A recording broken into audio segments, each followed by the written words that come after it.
പുത്രന്റെയും പരിശുദ്ധാത്മാവിന്റെ നാമത്തിൽ ആമേൻ. പ്രിയപ്പെട്ടവരെ, ഇന്ന് മാർച്ച് 9 ഞായറാഴ്ച. അമ്മേ, പരിശുദ്ധ അമ്മേ, അമ്മേ പരിശുദ്ധമ്മേ, ദേവമാതാവേ, ദൈവമാതാവേ, കൃപാസനത്തിലൂടെ ഞങ്ങൾക്കും ഞങ്ങളുടെ ദേശത്തിനും അമ്മ മധ്യസ്ഥം തേടി തന്ന എല്ലാ അനുഗ്രഹങ്ങൾക്കും കൃപകൾക്കും ഞങ്ങളിപ്പോൾ ഹൃദയം നിറഞ്ഞ നന്ദി പറയുന്നു. അമ്മേ പരിശുദ്ധമ്മേ, ദൈവമാതാവേ, 2004 ഡിസംബർ 7-ാം തീയതി ഉച്ചകഴിഞ്ഞ് 2:30 കൃപാസനത്തിൽ സംഭവിച്ച അമ്മയുടെ പ്രത്യക്ഷപ്പെടലിനെ കുറിച്ച് തിരുസഭയ്ക്ക് സമർപ്പിച്ചിരിക്കുന്ന പഠനരേഖകളുടെ പഠനം ആരംഭിക്കുവാൻ ഞങ്ങൾ പ്രാർത്ഥിക്കുന്നു. അമ്മേ പരിശുദ്ധമ്മേ, ഭൂസ്വലോകങ്ങളുടെ രാജ്ഞിയായ അങ്ങേക്ക് ഭൗമ സംരക്ഷണത്തിനായി പ്രപഞ്ച പ്രകൃതിയെ തിരുസഭ പ്രതിഷ്ഠിക്കുവാൻ ഈ പ്രത്യക്ഷീകരണം വഴി ഇടയാക്കണമേ. പരിശുദ്ധ അമ്മേ, ജപമാല മാതാവേ, സകല കൃപാസനം പ്രാർത്ഥനയോടും ചേർത്ത് ഞങ്ങളിപ്പോൾ പ്രാർത്ഥിക്കുന്ന ഈ കുടുംബത്തിന്റെ പ്രത്യേക നിയോഗം മക്കളെ.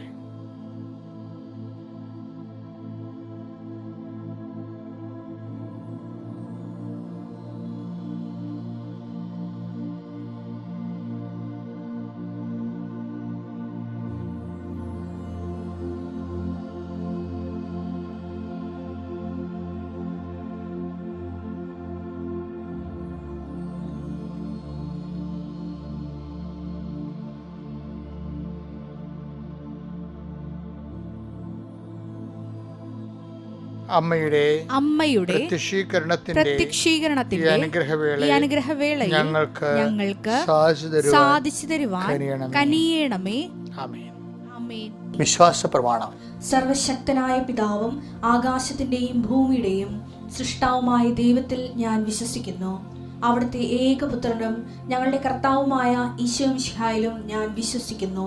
ഈ പുത്രൻ പരിശുദ്ധാത്മാവിനാൽ ഗർഭസ്ഥനായി കന്യകാമറിയത്തിൽ നിന്ന് പിറന്ന് പൊന്തിയോസ് പീലാത്തോസിന്റെ കാലത്ത് പീഡകൾ സഹിച്ച് കുരിശിൽ തറയ്ക്കപ്പെട്ട് മരിച്ച് അടക്കപ്പെട്ട് പാതാളങ്ങളിൽ ഇറങ്ങി മരിച്ചവരുടെ ഇടയിൽ നിന്ന് 3-ാം നാൾ ഉയർത്ത് സ്വർഗത്തിലേക്ക് എഴുന്നള്ളി സർവശക്തിയുള്ള പിതാവായ ദൈവത്തിന്റെ വലതുഭാഗത്തിരിക്കുന്നു. അവിടെ നിന്ന് ജീവിക്കുന്നവരെയും മരിച്ചവരെയും വിധിക്കുവാൻ വരുമെന്നും ഞാൻ വിശ്വസിക്കുന്നു. പരിശുദ്ധാത്മാവിലും ഞാൻ വിശ്വസിക്കുന്നു.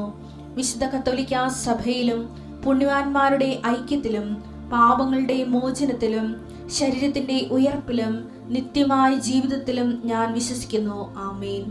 സ്വർഗ്ഗസ്ഥനായ ഞങ്ങളുടെ പിതാവേ, അങ്ങയുടെ നാമം പൂജിതമാകണമേ.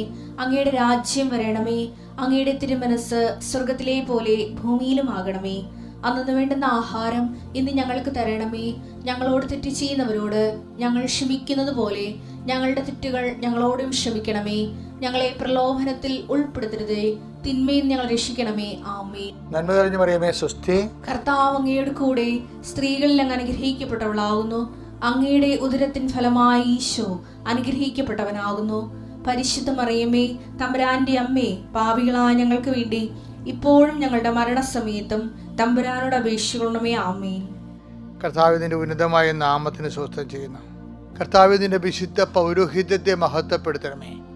കർത്താവെ, സഭയിലുള്ള സാന്നിധ്യം പ്രകടമാക്കണമേ. 39 വർഷം ഞാൻ അർപ്പിച്ച കൃപാനയുടെ യോഗ്യതയാൽ കൃപാസനത്താറെ ജീവനോടെ പ്രത്യക്ഷപ്പെട്ട പരിശുദ്ധ അമ്മയുടെ മാധ്യസ്ഥത്തിലെ ഞാൻ മക്കളെ ഈശ്വരനാമത്തെ ആശീർവദിക്കുന്നു. കർത്താവ്, കുടുംബത്തിന്റെ ഇന്നത്തെ കഴിച്ചിലിന് ആവശ്യമായ ദൈവ അനുഗ്രഹം ഈ പ്രാർത്ഥന വഴി ഈ കുടുംബത്തിന് അങ്ങ് നൽകണമെന്ന് പ്രാർത്ഥിക്കുന്നു. ഈ കുടുംബം ഇന്ന് കർത്താവെ, ഈ വ്യക്തി ആരാണോ ഇപ്പോഴ് എവിടെ വെച്ചാണോ ഈ പ്രാർത്ഥന കൂടുന്നത്, ആ വ്യക്തി, ആ ദൈവത്തിന്റെ മകള്, ദൈവത്തിന്റെ മകൻ, ഈ ദൈവത്തിന്റെ ഭവനം ഇന്ന് അനുഭവിക്കുന്ന പ്രത്യേക പ്രയാസം, ഇന്ന് ഭയപ്പെടുന്ന പ്രത്യേകമായ ഒരു വിഷയം, ആ വിഷയത്തിന് ദൈവികമായ തീരുമാനം ഉണ്ടാകാൻ 39 വർഷം ഞാൻ അർപ്പിച്ച കുർബാന ഇപ്പോഴും ആ മക്കൾക്ക് ജീവിത പ്രശ്ന പരിഹാരത്തിനായി ഈശോനാമത്തിൽ കാഴ്ചവെക്കുന്നു. കഥ ഈ പ്രഭാതത്തിൽ ഞങ്ങൾ വിളിച്ചെഴുന്നേൽപ്പിച്ചവർ അങ്ങയുടെ തിരുസന്നിധി നിൽക്കുവാൻ ഇടയാക്കി നന്ദി പറയുന്നു. കുറെ വിഷയങ്ങൾ ചെയ്തു തീർക്കാനുള്ള ഒത്തിരിയേറെ മനുഷ്യരുണ്ട് ഈശോയെ. പല കാര്യങ്ങൾ പല ഇടങ്ങളിൽ പോയി ചെയ്യേണ്ടതുണ്ട്, ഉത്തരവാദിത്വം നിർവഹിക്കേണ്ടതുണ്ട്. ചിലരെ കുർബാനയും കഴിഞ്ഞ പിന്നെ യാത്രയാണ്. ചിലർക്ക് നോൻപ് കാലത്ത് പ്രാർത്ഥിക്കാൻ പോലും സമയമില്ലാത്ത വിധത്തിൽ അവർ കെട്ടപ്പെട്ടിരിക്കുകയാണ്. അങ്ങനെയുള്ളവർക്കെല്ലാം ഒരു അവകാശം കൊടുക്കണമേ. നോൻപുകാലത്തിൻ്റെ ചൈതന്യം അനുസരിച്ചുകൊണ്ട് വചനം വായിക്കുവാനും വചനങ്ങൾ കേൾക്കുവാനും അതനുസരിച്ച് ജീവിത വിശുദ്ധി പാലിക്കുവാനും ദൈവത്തിന് പക്ഷം ചേർക്കുവാനും കൂടെ നിർത്തുവാനും കർത്താവെ, നഷ്ടപ്പെട്ടു പോയ ആധ്യാത്മിക അനുഗ്രഹങ്ങളും നഷ്ടപ്പെട്ടു പോയ ദൈവത്തിൻ്റെ ചൈതന്യങ്ങൾ തിരികെ ആർജിക്കുവാൻ അവരുടെ മക്കളെ അനുഗ്രഹിക്കണമെന്ന് പ്രാർത്ഥിക്കുന്നു. പഠിക്കുന്ന കുഞ്ഞുങ്ങളെ പ്രത്യേകം ശ്രദ്ധിച്ച് പ്രാർത്ഥിക്കുന്നു. അവരുടെ പഠന വിഷയങ്ങൾ സെലക്റ്റീവ് ആകണമെന്ന് പ്രാർത്ഥിക്കുന്നു. അവർ പഠിക്കുന്നതെല്ലാം അടുത്ത ദിവസങ്ങളിൽ വന്ന് അവരെ അതിനെ അതിജീവിക്കുവാനുള്ള നല്ല മാർക്ക് വാങ്ങി പാസ്സാകാനുള്ള പ്രത്യേക സാഹചര്യം ഒരുക്കണമെന്ന് പ്രാർത്ഥിക്കുന്നു. പഠനത്തിന് വിഖ്യാതമായി നിൽക്കുന്ന കുടുംബ വഴക്കുകൾ, സാഹചര്യങ്ങൾ, മറ്റു തരത്തിലുള്ള വിഷമതകൾ, അതിനേക്കാൾ ഉപരി കുടുംബത്തിൻ്റെ പല വിഷയങ്ങൾ, കമ്പനി ചെയ്യുന്നവരുണ്ട്, ബൈ പ്രൊഫഷണലായിട്ടുള്ള ജോലികൾ ചെയ്യുന്നവരുണ്ട്, ഡോക്ടർമാരുണ്ട്, അങ്ങനെയുള്ളവർ എല്ലാവരെയും അവരുടെ പ്രൊഫഷണൽ മേഖലകളിൽ ചെയ്യുന്നവരുണ്ട്, ഏജൻസികളുണ്ട്, അങ്ങനെയുള്ള എല്ലാവരെയും സമർപ്പിച്ച് പ്രാർത്ഥിക്കുന്നു. കർത്താവിൻ്റെ വലിയ കരുണ അവരേക്ക് ആവശ്യിക്കട്ടെ. കൂട്ടുകൂടി കളക്റ്റീവായിട്ട് ചെയ്യുന്ന ബിസിനസ്സുകളുണ്ട്, അതിൽ പടരപ്പിണക്കങ്ങളിലുണ്ട് കൊണ്ട് പലപ്പോഴും അവരെ കൂട്ടവസാനിപ്പിച്ചിട്ട് പിരിഞ്ഞിട്ട് ഒരാളുടെ തലയിൽ എല്ലാ കടങ്ങളും വരുന്നവരുണ്ട്. കടം വീട്ടി അത് ഏറ്റെടുക്കേണ്ട ആവശ്യങ്ങൾ വരുന്നവരുണ്ട്, അതിന് സമ്മർദ്ദങ്ങളുണ്ട്. ഇങ്ങനെ പലതരത്തിൽ മനസ്സ് പിരിമുറുക്കം കൊള്ളുന്നവരുണ്ട്. ഈശോയെ, അവരെല്ലാം നീ സന്ധിക്കണം പ്രാർത്ഥിക്കുന്നു. വീട് നഷ്ടപ്പെടാൻ പോകുന്നവരുണ്ട്, വീട് സ്ഥലം ഒരുമിച്ച് നഷ്ടപ്പെടുന്നവരുണ്ട്. കർത്താവ് അത് വിൽക്കാൻ വേണ്ടി പരിശ്രമിക്കുന്നവരുണ്ട്. ഇങ്ങനെ വ്യത്യസ്തങ്ങളായ വിഷമതകളിൽ കർത്താവ് വിദേശത്തുള്ള ഞങ്ങളുടെ മക്കളെ പ്രത്യേകിച്ച് പ്രാർത്ഥിക്കുന്നു. അവരുടെ പഠനങ്ങൾ പഠിച്ചിട്ട് അവരുടെ വിസ പഠനകാലം കഴിഞ്ഞപ്പോൾ എക്സ്പയർ ആകാൻ പോകുന്നു. അവർക്ക് വിസ പുതുക്കി കിട്ടണില്ല. അത് എല്ലാ മേഖലകളിലും വേദനിക്കുന്നവരെ കർത്താവ്, നാട്ടിലാണെങ്കിൽ അവർക്ക് വല്ലാത്ത കടങ്ങൾ വന്നിരിക്കുന്നു. അവരെല്ലാവരും സന്ധിക്കണം പ്രാർത്ഥിക്കുന്നു. മക്കളില്ലാത്തവരെ, വിവാഹം ഒത്തുവരാത്തവരെ, ഭവനരഹിതരെ, വഴിയില്ലാത്തവരെ, സാമ്പത്തികമായ സുസ്ഥിതിയില്ലാത്തവരെ, ഒരു തൊഴിലും കാണാത്തവരെ, അതിനുവേണ്ടി പരിശ്രമിക്കുന്നവരെ എൻ്റെ കർത്താവിൻ്റെ ഉന്നതമായ നാമത്തെ സഭയുടെ അധികാരത്തിൽ കുരിശടയാളത്തെ അനുഗ്രഹിക്കപ്പെടട്ടെ. എൻ്റെ മക്കൾ, നമ്മൾ ഇന്ന് വായിക്കുന്നത് ഇപ്പോൾ പരീക്ഷക്കാലമാണല്ലോ. പരീക്ഷക്കാലമാണ്, അതുപോലെ പ്രാർത്ഥനാക്കാലമാണ്. കൃപാസനത്തിലാണെങ്കിൽ എല്ലാ ദിവസവും പരീക്ഷയില്ലാത്ത ദിവസങ്ങളൊക്കെ നൂറ് കണക്കിന് കുഞ്ഞുങ്ങളാണ് ഹോൾ ടിക്കറ്റ് വെഞ്ചരിപ്പിക്കാൻ വേണ്ടി വരണത്. അപ്പോൾ അവരുടെ മാതാപിതാക്കന്മാരുടെ ഉടമ്പടി സീറ്റ് കാണിച്ചാൽ മതി, ഉടമ്പടി കാർഡ് കാണിച്ചാൽ. പക്ഷെ അത് അപ്ഡേറ്റ് ആയിരിക്കണം, പുതുക്കിയതായിരിക്കണം. കാര്യം നിങ്ങൾ ഉടമ്പടിയിലായിരിക്കണമല്ലോ. പണ്ട് ചിലർ ഇപ്പോൾ പരീക്ഷക്കാരായപ്പോൾ പണ്ടെങ്ങോ ഉടമ്പടി ചെയ്തതാണ്, അവരതൊക്കെ വലിച്ചുകൊണ്ട് വരുന്നുണ്ട്. അവർ ഉടമ്പടി ഉഴപ്പിയതാണ്. 90 ദിവസം കഴിഞ്ഞ് ഉടമ്പടി പുതുക്കുന്നില്ലെങ്കിൽ നിങ്ങൾ ഉടമ്പടിയിലല്ലാതെ ക്യാൻസൽഡ് ആണ്. നിങ്ങൾക്ക് വേണേൽ പുതുക്കാം, പക്ഷേ ഹോൾ ടിക്കറ്റൊക്കെ വെഞ്ചരിച്ച് കിട്ടും. പക്ഷേ കൗൺസിലിങ്ങും മെസ്സേജൊന്നും നടക്കത്തില്ല. എന്താ പറയണമെന്ന് കാര്യം എന്ന് വെച്ചാൽ, ചില ആൾക്കാർക്ക് ചില വിഷയങ്ങളുണ്ടാകുമ്പോൾ അവർ ക്യാൻസലായ ഉടമ്പടി എടുത്തിട്ട് വരും. അങ്ങനെയൊന്നും വരരുത്. കാര്യം ഉടമ്പടി എന്ന് പറഞ്ഞ ഒരു ജീവിതമാണ്, അല്ലാതെ അച്ഛനെ കാണാൻ വേണ്ടിയുള്ള ചീട്ടല്ല. അതിനെ ബുദ്ധിബോധം ഇല്ലാത്ത ഉടമ്പടി എടുത്തിട്ടുണ്ട് കുറച്ച് പേര്. അതുകൊണ്ട് വളരെ ശ്രദ്ധിച്ച് വേണം ഈ കാര്യങ്ങൾ.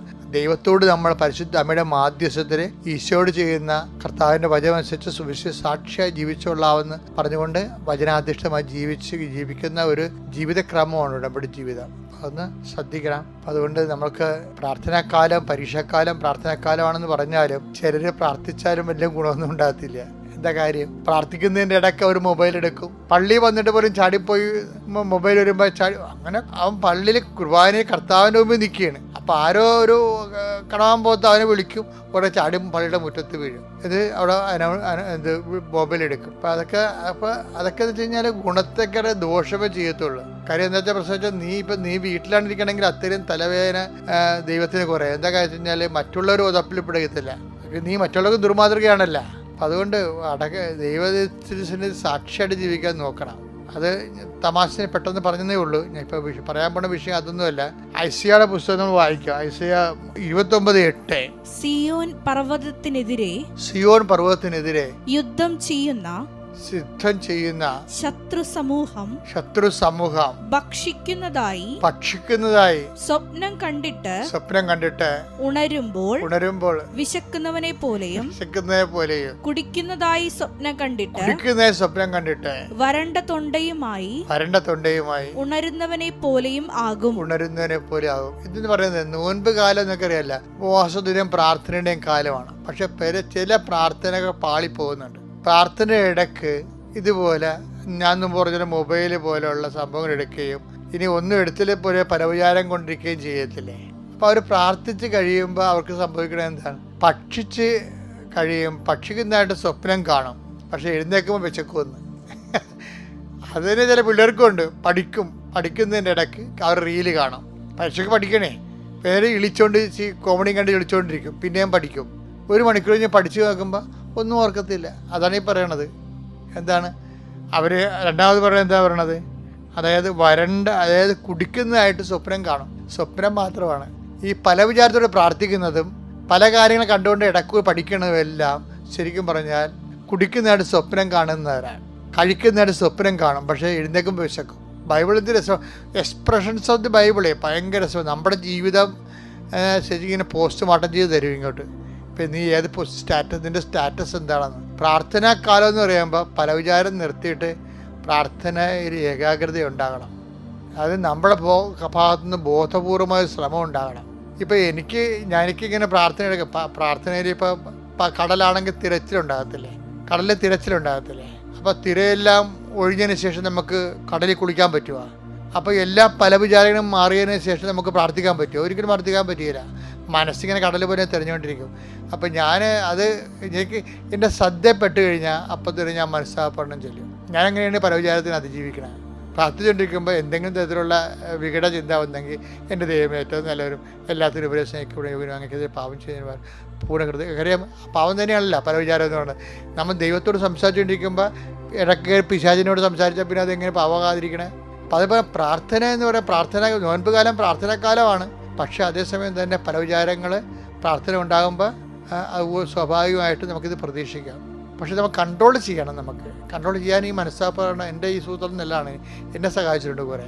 കാരണം പല വിചാരം ഇല്ലാതെ ഒരിക്കലും നമുക്ക് പ്രാർത്ഥിക്കാൻ പറ്റത്തില്ല. പല വിചാരം ഇല്ലാതെ ഇരിക്കുമ്പോൾ തന്നെ ഇരിക്കണത് തന്നെ നമ്മൾ ആ 0 പോയിന്റിലേക്ക് ഏതെങ്കിലും സംഭവങ്ങൾ കയറി വരും. അപ്പോൾ അതുകൊണ്ട് നിങ്ങൾ വിഷമിക്കേണ്ട. പക്ഷേ നമുക്കൊരു ബോധം ഉണ്ടാകണം, അവയർനെസ് ഉണ്ടാകണം ഈ വിഷയത്തെക്കുറിച്ച്. പിന്നെ ദൈവത്തിൻ്റെ സഹായത്തിനായിട്ട് നമ്മൾ പ്രാർത്ഥിക്കും. ജവമാനിലൊക്കെ അങ്ങനെ പല വിചാരം കൊണ്ടായിരിക്കാൻ നമ്മൾ ദൈവത്തോട് പ്രാർത്ഥിക്കുന്ന ഒരു ഭാഗമുണ്ട്. ഞാൻ എന്താ പറയണമെന്ന് വെച്ച് കഴിഞ്ഞാൽ, പഠനമായാലും പ്രാർത്ഥനയായാലും ഇത് ഈ പഠനത്തിനിടക്കും പ്രാർത്ഥനയിടക്കും വേറെ ചില കാര്യങ്ങളൊക്കെ ബിസിനസ്സൊക്കെ വന്നു കഴിഞ്ഞാൽ സ്റ്റോക്സുകൾ, കോമഡികൾ, റീലുകൾ, വേറെ കണ്ടൻറ്റുകൾ, ആവശ്യമില്ലാത്ത പാട്ടിൽ പോയി തലയിടുക. ഞാൻ ഇവിടെ പഠിക്കുന്ന പിള്ളേരോട് എവിടെ വരുമ്പോൾ പറയും വീട്ടിൽ മമ്മിയും പപ്പയൊക്കെ കിടന്നിട്ട് ബഹളമൊക്കെ ഉണ്ടാക്കും. നിങ്ങൾ എൻ്റെ അടുത്ത് പോയി തലയിട്ട് കൊടുക്കരുത്, നിങ്ങൾക്ക് പരീക്ഷക്കാലമാണ്, മര്യാദക്കിരുന്ന് പഠിക്കുക. അതാണ് പറയണത്. അങ്ങനെ പല വിചാരത്തിൽ പഠിക്കുകയാണെങ്കിലും പല കാര്യങ്ങൾ ഇടപെട്ടുകൊണ്ട് പ്രാർത്ഥിക്കുകയാണെങ്കിലും ഒക്കെ സംഭവിക്കണമെന്ന് വെച്ചാൽ കുടിക്കുന്നതായിട്ട് സ്വപ്നം കാണും. എഴുന്നേൽക്കുമ്പോൾ തലയിലൊന്നും ഉണ്ടാകത്തില്ല. വരണ്ട തൊണ്ടയുമായിട്ട് എഴുന്നേക്കുന്നു. പക്ഷിക്കുന്നതായിട്ട് സ്വപ്നം കാണും, പക്ഷേ എഴുന്നേൽക്കുമ്പോൾ വിശന്ന വയറോട്ട് എഴുന്നേൽക്കും. അത് നോൻപ് കാലത്തെ പ്രാർത്ഥന എല്ലാം അത് കറക്റ്റ് ദൈവചൈതന്യത്തോട് തന്നെ പ്രാർത്ഥിക്കാൻ വേണ്ടിയാണ് ഞാനിത് പറയണത്. കാര്യം ഇതൊക്കെ അച്ഛൻ പറയണ മക്കൾ കേട്ട്, ഇപ്പം ഞാൻ പറഞ്ഞില്ലേ പല വിചാരം കൂടാതെ ഇരിക്കുക. ഈ മനസ്സാപ്പറിനെ എപ്പോഴും പഠിച്ചു വെക്കണം. കൃപാസനത്തിൻ്റെ പ്രാർത്ഥനകളിലൊക്കെ മനസ്സാപ്പുറം ഉണ്ടാവും. അത് പഠിച്ചു വെച്ചാൽ നമുക്ക് എല്ലാവർക്കും കാത്തലിക്സിന് എല്ലാം അറിയാം ഈ പ്രാർത്ഥന. മറ്റുള്ളവർ ശ്രദ്ധിക്കണം. അതിൽ ഒരു വരിയെങ്കിലും വായിച്ച, അതായത് എന്തെങ്കിലും തരത്തിലുള്ള പല വിചാരം ഉണ്ടാകണമെങ്കിൽ അത് മാറാൻ വേറെ ഈ മനസ്സാപ്പുറമല്ല വേറെ പ്രാർത്ഥനയുണ്ട്. ഡെലിവറൻസ് പ്രെയർ ഉണ്ട്. അത് ലത്തീൻ കുർബാനയിൽ ഡെലിവറൻസ് പ്രെയർ ഉണ്ട്. അതെടുത്ത് ഞാൻ ചില പ്രാർത്ഥിക്കും. എന്താണ്? എല്ലാ തിന്മകളിൽ നിന്നും മോചിക്കണമേ, ഈ കാലയളവിൽ ഞങ്ങൾക്ക് സമാധാനം നൽകണമേ, പാപത്തിൽ നിന്നും അസ്വസ്ഥകളിൽ നിങ്ങൾ എപ്പോഴും കാരുണ്യപൂർവ്വം കാത്തുകൊള്ളണമേ. അതൊരു പ്രാർത്ഥനയാണ്, ഡെലിവറൻസ് പ്രെയർ ആണത്.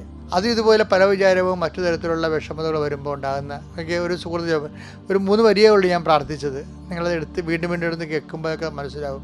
എല്ലാ തിന്മകളിൽ നിന്നും കർത്താവേ, എല്ലാ തിന്മകളിൽ നിന്നും മോചിക്കണമേ, ഈ കാലയളവിൽ ഞങ്ങൾക്ക് സമാധാനം നൽകണമേ, പാപത്തിൽ നിന്നും അസ്വസ്ഥതകളിൽ നിന്നും നിങ്ങളെപ്പോഴും കാരുണ്യപൂർവ്വം കാത്തുകൊള്ളണമേ. അതിന് ഇംഗ്ലീഷ് വേർഷൻ ഭയങ്കര deliverance lord from the holy evil എന്നാണ്. അപ്പം ഡെലിവറൻസ് പ്രെയറാണത്.